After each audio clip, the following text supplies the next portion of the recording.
Selamat pagi, saudaraku seiman dalam Kristus. Puji Tuhan, hari ini kita masih diberikan kehidupan. Salam sukacita dan salam sehat selalu untuk kita semua. Mari kita siapkan hati dan pikiran kita untuk mendengarkan firman Tuhan. Tuhan beserta kita sekarang dan selama-lamanya. Inilah Injil Yesus Kristus menurut Santo Markus bab 9 ayat 30 sampai 37. Dimuliakanlah Tuhan.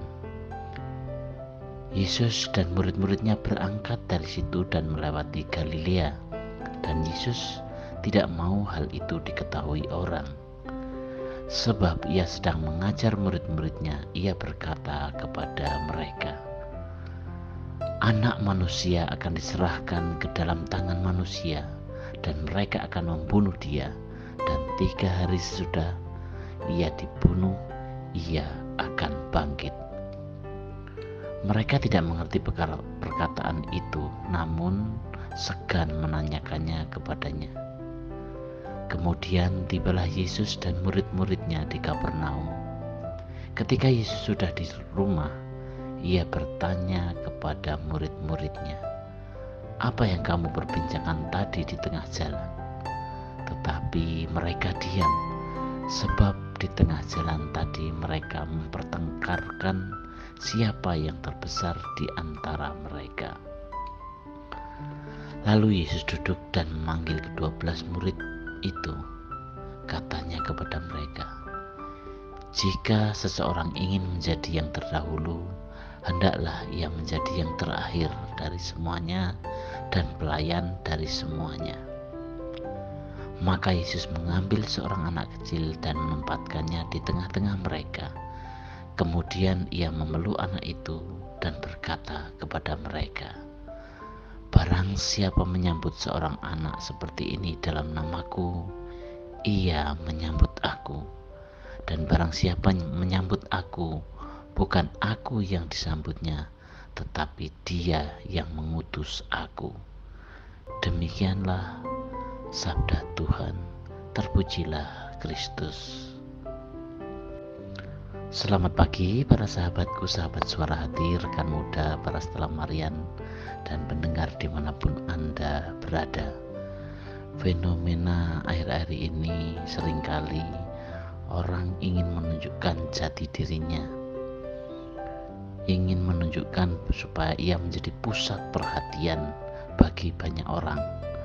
Melalui media sosial, melalui karya dan pekerjaannya, banyak orang ingin mencari popularitas diri untuk suatu kebanggaan diri. Yang lebih parahnya adalah untuk kesombongan dirinya sendiri. Hal ini juga terjadi bagaimana fenomena pelayanan di dalam konteks kehidupan menggereja. Akhir-akhir ini terkesan semakin memudar. Tidak mudah lagi kita jumpai seorang Katolik mau melayani di sekitar gereja dengan tulus, artinya dengan tanpa imbalan apapun. Tidak jarang sekarang, mungkin karena pengaruh dunia, pada umumnya pengaruh internet, banyak hal yang bisa berjalan atau tidak jika ada imbalan tertentu, terutama imbalan ekonomis, baru suatu pelayanan bisa berjalan. Ini jika sedikit membandingkan dengan apa yang kelihatan dalam kehidupan menggereja di masa lampau di Indonesia, ini sungguh ironis sekali.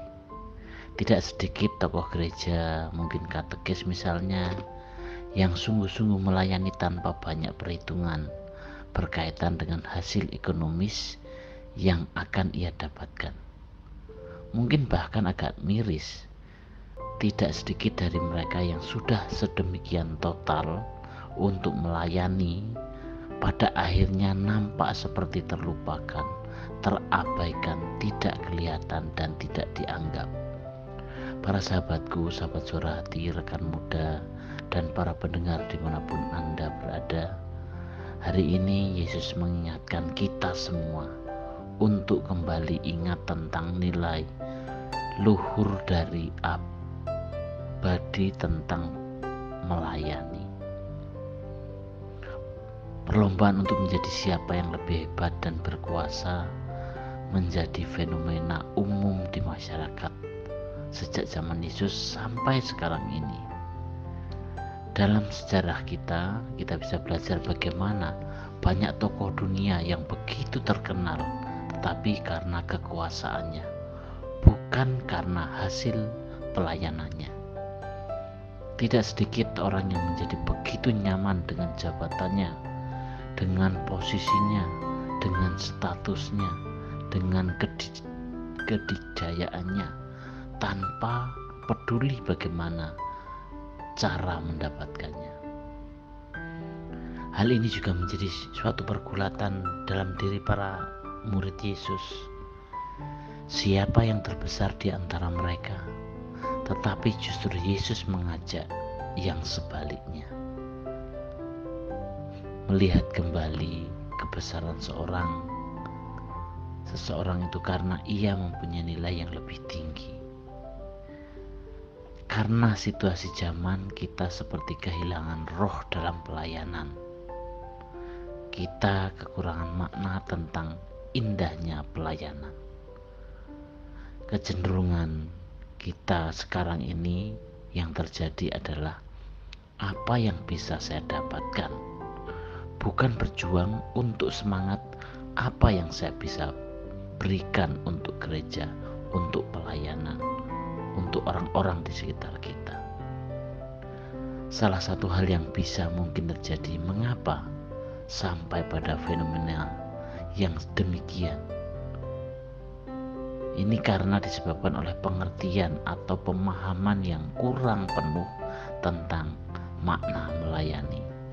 Para sahabatku, sahabat suara hati, rekan muda, dan para pendengar dimanapun Anda berada, salah satu ayat kitab suci pada Injil hari ini digambarkan, barang siapa menyambut seorang anak seperti ini dalam namaku, ia menyambut aku. Gambaran anak kecil merupakan simbol dari orang-orang miskin yang ada di sekitar kita. Mereka adalah orang-orang yang tidak berdaya, tidak punya kuasa, yang termarginalkan, tersisihkan. Sebenarnya mereka yang seharusnya yang perlu dan sangat perlu kita perhatikan. Dengan demikian, kita jangan merasa menjadi orang yang paling hebat jika belum bisa melayani sesama dengan rendah hati. Ingat saudaraku seiman dalam Kristus, kualitas diri kita tidak ditentukan oleh materi atau kekayaan atau kuasa yang kita miliki, tetapi seberapa besar kepedulian kita kepada orang lain. Untuk itu, maka berjuanglah dan jadilah pusat perhatian karena kebaikan yang kita bagikan, bukan karena kejahatan kita. Demikianlah perenungan kita hari ini. Untuk mengakhiri perenungan kita, marilah kita berdoa. Dalam nama Bapa dan Putra dan Roh Kudus. Amin. Bapa dalam surga, Bapa yang penuh kasih, bersihkanlah niat hati kami dari segala motivasi untuk mencari kesombongan diri, untuk mencari keangkuhan diri, keuntungan diri. Ajarilah kami untuk bisa semakin peka, untuk bisa mengerti rencana dan cara kerja-Mu terhadap kami. Semoga kami dapat bekerja sama mewujudkan rancangan keselamatan yang Engkau berikan kepada kami, sehingga kehadiran kami sungguh bisa membawa berkat dan sukacita untuk sesama kami di sekitar kami berada. Doa ini kami serahkan kepada-Mu Tuhan dengan perantaraan Kristus Tuhan kami. Amin.